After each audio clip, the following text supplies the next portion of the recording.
The biggest game of the American football season is almost here. The defending champions, the Kansas City Chiefs and the San Francisco 49ers, are getting ready for a rematch after playing for the championship in February of 2020. For the first time, the NFL's biggest game is being held in Las Vegas. Around 450,000 visitors are expected throughout the weekend. That's more people than the population of Miami. Our Kris Van Cleave is there.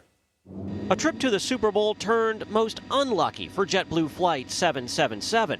Canceled after two JetBlue planes had what amounts to a fender bender while de-icing this morning in Boston. We were hit by another aircraft. The other aircraft pulled in. Around 500,000 fans are flooding the Strip for Super Bowl 58. At Harry Reid International, airlines added 60 extra flights. John Mendez was hard to miss in baggage claim. Did you have to up the bling because it's Vegas? Of course. Go big or go home. Security has been stepped up. Thousands of local, state, and federal officers working to secure Sin City. Sunday is the Super Bowl, but Monday is our Super Bowl. The Henderson Executive Airport rolled out 18 extra acres of overflow parking for private jets. They expect 8 times more jets to park here. About 1,100 have been given slots to take off and land at 3 area airports. Likely a new record, says Aviation Director Rosemary Vasiliadis. Are all of your airports sold out on space?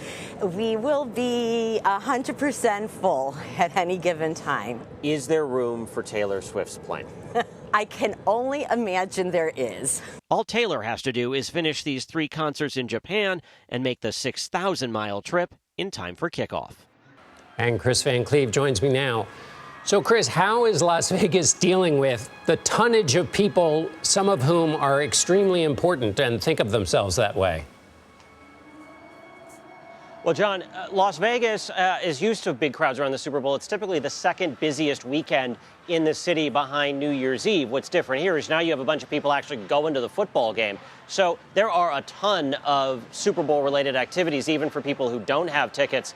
Most of the people, though, that are actually going to the game who aren't Taylor Swift will be doing it on foot. So there's not a lot of mass transit options here, which means folks will be likely walking from wherever they're staying to Allegiant Stadium. And when they walk out and fly out and leave Las Vegas to its own devices, what happens the day after the Super Bowl?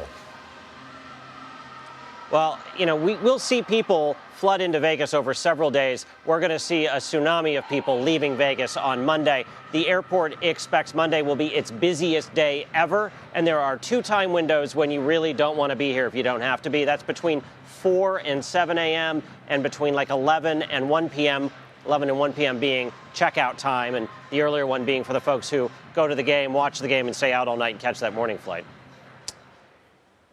Lucky them. Kris Van Cleave in Las Vegas. Thanks a lot, Kris. Sure thing.